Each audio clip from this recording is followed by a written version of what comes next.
Hello everyone. Today we are going to see some mistakes which we do while solving the problems in mathematics. Okay, so let's begin. See, जब मैं आपके papers देखती हूँ तब कुछ common mistakes मुझे दिखाई देते हैं जो जनरली बच्चे करते हैं. उसमें से एक है सिंपल डिवीजन. सिंपल डिवीजन में क्या होता है? जब आप डिवाइड करते हैं, आप 5th में सीखे हैं कि डिवीजन कैसे करना है. बट जब आप प्रॉब्लम सॉल्व करते हो वो टाइम पे अगर ये प्रॉब्लम आपको आ जाए, प्रॉब्लम है 208 डिवाइडेड बाई 2. बहुत सिंपल है. आप सॉल्व करते हो, 1 से उसको डिवाइड करते हो, 1 एंड 4. आंसर आता है 1 एंड 4, दैट इज 14. सो ये कंप्लीटली रॉन्ग है. आंसर क्या आना चाहिए? 208 divided by 2 is 1, then 0, then 4. So this is right way. Okay? ये बहुत सिंपल मिस्टेक है बट जनरली बच्चे प्रॉब्लम सॉल्व करते समय कर लेते हैं. ठीक है? सो ये गलती आपको नहीं करना है. दूसरा सिंपल मिस्टेक है, suppose x plus Y is equal to 1. एक इक्वेशन है, इसको बोला है 2 से उसको मल्टीप्लाई करो. ठीक है? 2 से मल्टीप्लाई करने को बोला है तो बच्चे क्या करते हैं? 2x plus 2y is equal to 1, which is wrong. क्या करना है आपको? LHS as well as RHS दोनों को मल्टीप्लाई करना है. That is 2x plus 2y is equal to 2. This is correct answer. समझ रहे हो? सो ये कॉमन मिस्टेक भी नहीं होना चाहिए. तीसरी मिस्टेक है, तीसरा एग्जाम्पल आपको बताती हूँ. वो है सपोज 3 से एक ब्रैकेट में x प्लस 2 दिया हुआ है, इसका स्क्वायर है. इसको तुम्हें सॉल्व करना है. तो बच्चे क्या करते हैं? डायरेक्ट इस 3 से x प्लस 2 होल स्क्वायर को मल्टीप्लाई कर लेते हैं. लाइक होता है 3x plus 6 whole square, which is completely wrong. ये स्क्वायर पहले सॉल्व करना है. Like 3x plus 2 whole square है तो पहले ये स्क्वायर सॉल्व करो. 3 एज इट इज रखो. स्क्वायर सॉल्व करना कैसे होगा? a plus B whole square के हिसाब से. क्या आएगा? x square plus 4x plus 4.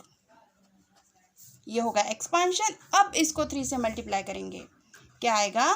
3x square plus 12x plus 12.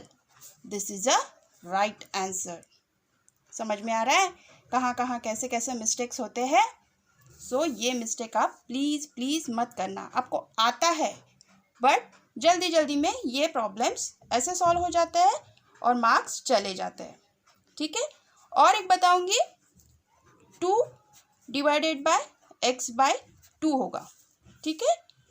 2 divided by x bye 2 अगर है तो बच्चे ये 2 एंड ये 2 कैंसिल कर लेते हैं, जो कि कंप्लीटली रॉन्ग है. करना क्या है? अगर नहीं समझ में आ रहा है, एक स्टेप बढ़ा दो. 2 अपॉन x बाई 2 है तो लिखो 2 डिवाइडेड बाय x बाई 2. यहाँ पे डिवाइडेड बाय है तो क्या आएगा? 2 इंटू इसका रेसिप्रोकल 2 अपॉन x. क्या आएगा? 2 into 2 upon x, that is 4 upon x. So this is perfect answer. ऐसे 2 से 2 कैंसिल नहीं होता है. ठीक है? और एक एग्जाम्पल ले रही हूँ साइन एंड कॉस के रिगार्डिंग. ट्रिग्नोमेट्रीज आपको है सिलेबस में. सपोज प्रॉब्लम में दिया गया है साइन x प्लस वाई. अगर ये प्रॉब्लम में दिया गया है, बच्चे सॉल्व कैसे करेंगे?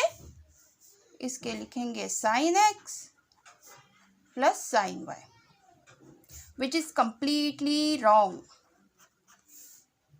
ऐसे होता नहीं है. ट्रिग्नोमेट्रिक में ये आइडेंटिटी एक होती है, तुम उसे स्प्लिट नहीं कर सकते हो.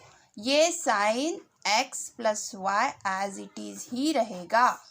इसको ऐसे सॉल्व नहीं करना है तुम लोगों को. ठीक है, समझे? ये गलती भी नहीं होनी चाहिए। आपको आपकी गलतियाँ दिखा रही हूँ तो आपको समझ में आएगा कि आपको सॉल्व करते समय ये गलतियाँ नहीं करनी है। और एक एग्जाम्पल ले रही हूँ, see X square plus Y square.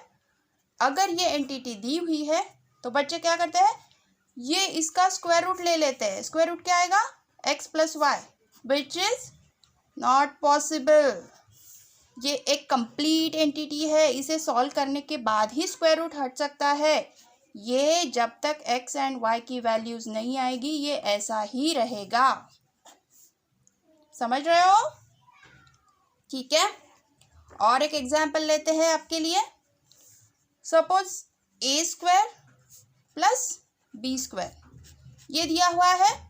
बच्चे क्या करेंगे, ए प्लस बी होल स्क्वायर कर देंगे। इसका भी स्क्वायर है, इसका भी स्क्वायर है, तो A plus B whole square हो गया, which is again wrong. No, ये और ये दो डिफरेंट चीज़ें हैं। A square plus B square इसका एक्सपांशन नहीं है। ए प्लस बी स्क्वायर का एक्सपांशन क्या आएगा, A square plus twice A B plus B square, जो इसके साथ मैच नहीं होता है। ये एक अलग एंटिटी है, ये एक अलग एंटिटी है, तो इसे ऐसे सॉल्व करना है। ठीक है, एज इट इज रहेगा। समझे? सो ये गलती फिर से मत करना। ठीक है, और एक आपको आपका ही एग्जाम्पल देती हूँ। सी, आप भी देखते होंगे कि ये गलतियाँ आप भी करते हैं। 2x plus 2 upon 2। सपोज ये एग्जाम्पल में आया, क्या करोगे, डिनोमिनेटर तो हटाना है।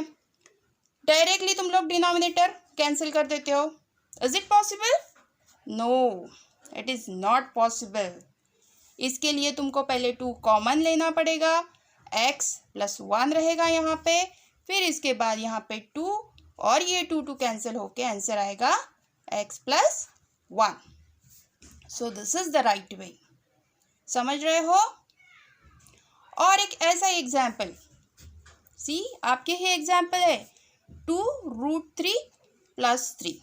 अगर ये एंटिटी आती है, आप क्या करोगे, 3 plus 2 is 5 and √3 as it is, जो कि कभी पॉसिबल नहीं है। ये एंटिटी फाइनल आंसर है, इसका और एडिशन नहीं हो सकता, ये एज इट इज रहेगा।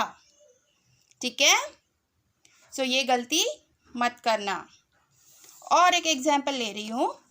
Suppose X Y plus X Y Z in bracket X plus 1 ये एंटिटी है, ये एक टर्म है, तो आप लोग क्या करोगे,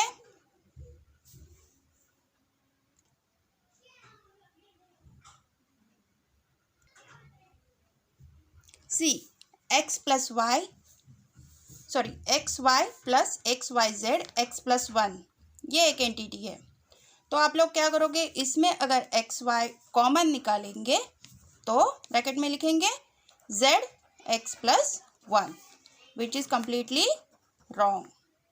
आपको क्या करना है, एक्स अगर एक्स वाई कॉमन लेते हो तो ये एक्स वाई लेने के बाद यहाँ पे 1 रहेगा, यहाँ से एक्स वाई चला जाएगा, यहाँ पे बचेगा जेड एक्स प्लस 1 और ये आएगा आपका आंसर। ठीक है, तो in this way you have to solve the problems. See, तो हमने देखा कि कैसे कैसे मिस्टेक्स होती है जो हमको समझ में भी नहीं आती, बट मिस्टेक्स हो जाती है और फिर हमें मार्क्स उसके नहीं मिलते हैं। अगर ये छोटी छोटी चीज़ें आप अच्छे से ध्यान में रखें तो आपके बहुत सारे मार्क्स बच सकते हैं। अगर आप ऑन एन एवरेज 80 ले रहे हो तो 10 to 15 मार्क्स बढ़ जाएंगे, 80 से 95 तक आप स्कोर कर पाओगे। बट आपको ये सब मिस्टेक का ख्याल रखना है। सिंपल जो भी प्रॉब्लम सॉल्व करते हो, ईच एंड एवरी प्रॉब्लम आप अच्छे से सॉल्व करो, ये सिली मिस्टेक्स होने से बचो तो आपको अच्छे मार्क्स मिलेंगे। और कभी कभी मैंने देखा है कि हम लोग क्या करते हैं, जब पेपर सॉल्व करते हैं तो दिमाग में एक दूसरा प्रॉब्लम चल रहा होता है और दूसरा ही प्रॉब्लम अटेम्प्ट कर रहे होते हैं। तो प्लीज़ बी फोकस, जो प्रॉब्लम सॉल्व कर रहे हैं उस पर ही फोकस करो तो बहुत अच्छे से आप वो प्रॉब्लम सॉल्व कर सकोगे। Hope you like my video. आपने समझ लिया है कि कहाँ कहाँ मिस्टेक्स होती है, तो प्लीज़ उसे सुधारो और अच्छे से मार्क्स लाओ, ठीक है। So thank you for watching my video. अगर कुछ प्रॉब्लम है, कुछ कमेंट्स करना है, तो please comment in my comment section. Thank you for watching. Thank you so much.